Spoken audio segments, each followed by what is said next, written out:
Oluvannyuma mpozi lw'abakomedian okubeera nga bafunye kamere n'abayimbi abalala abamu ate ensonga bagezezzaako okuzeesamba nga balinga bagamba nti tebafunye naye mpozi ate ono mpozi nga yayogerera ekibiina oba association ya umma omukyala Sophie Gombi avudde nategeeza nti ekituufu bafunye kamere kano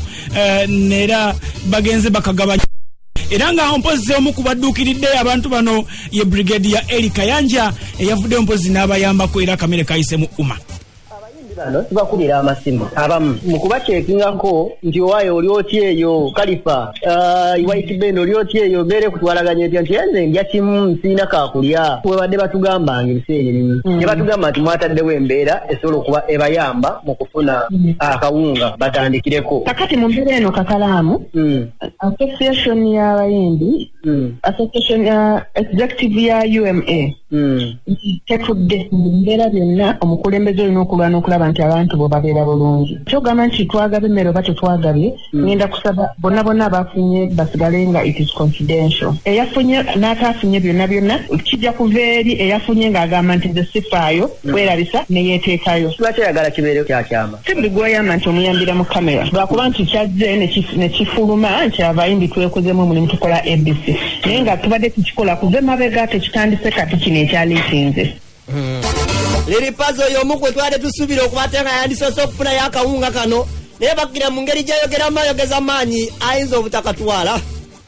Kakalaamu oli otyo ndi wano bangambye akawunga wakaganye oba bakawunga tekakutuuseeko kati osazeewo kugabakako nze nesinaagalako kawunga kaabwe ntebannakampaako era tusinakafunako nabagambye bugambye akawunga ke baagala okumpa bakandeetere nkagatte kange kuba nakange nabadde wakagaba kaala leero bigenda okuvaayo bineeno ng'olwedde wali wagula ddakako yes era bwe bankubidde essimu nabagambye muleete nnyongereko kennina nkatwale naye olwokuba munaye abayimbi n'omuntu omukulu yeeyisanga mwana muto buli kadde baagalamu kabampaane ke bandabe so sometimes amawulire tugaagala nnyo ng'abayimbi naye wali obule gateetaagisa ekiro nakulabye otabukidde ezinisa gisemakula bamukozeseza ensobi papa ye abadde tamanyi nti eyo lipoota n'ababadde bamunoonyeeko interview balabe bange bankijjanya nabo mbakubiriza akawunga ke babadde baagala okugaba okuwa abayimbi kuba teri muyimbi ali bubi teri muyimbi ali bubi kakawunga tewali muyimbi yabasabye buyambi teri muyimbi ali bubi akawunga ako ke baagala okuwa abayimbi bakakwate bakatwale ku prime minister's office abayimbi tebakaagala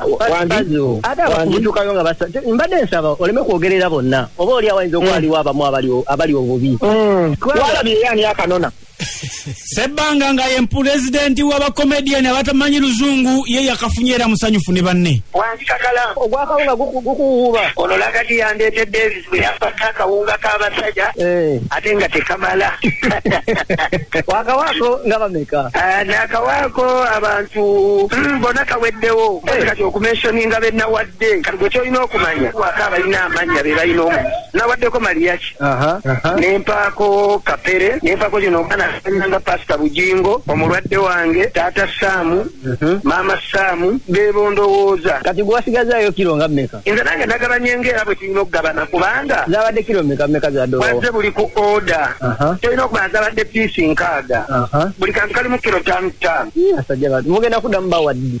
kati buno obubaka obwazze Jeno Kayanja yabusindise ng'omuntu si gavumenti n'abutuma n'abuwalagadi abututuuseeko wano wape babizonto temwaba wadde bose bakomediani taata twawadde abali mu mbeera embi babizonto wanyagaye nti bali mu mbeera embi bw'oba Kakalaamu oda avudde ow'omukulu ng'eraga muwe abali mu mbeera ki embiseo fenna tuli bubi naye ate waliwo embi eddala kale kansikunnyonnyole mu Luganda bwe luti twawadde abali mu kkoma basobole okukuba ku matu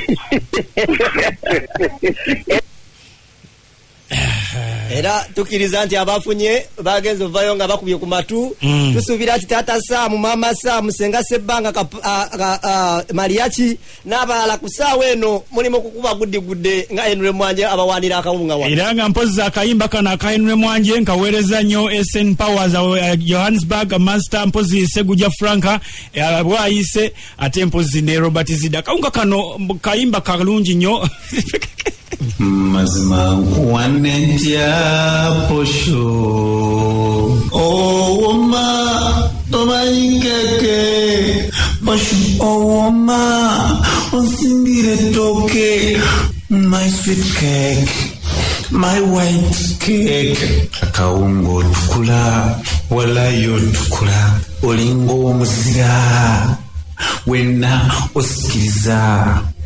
amannyo gange kirabika nago ogozaako bukyanga ntandika okukulya laba gonna bwe geeruse. Posho, my lovely Posho, I love you so much, Posho. Oh, my white keko.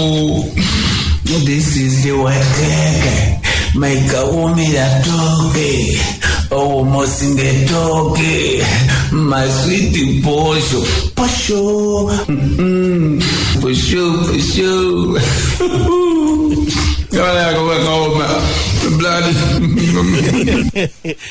Chantal Mariam Ogambotia, sweet happy lady Ogambotia, Dembuza Pade Kusonko Kansala, to be Ogambotia, promoter Juma Ogambotia, M. Nash.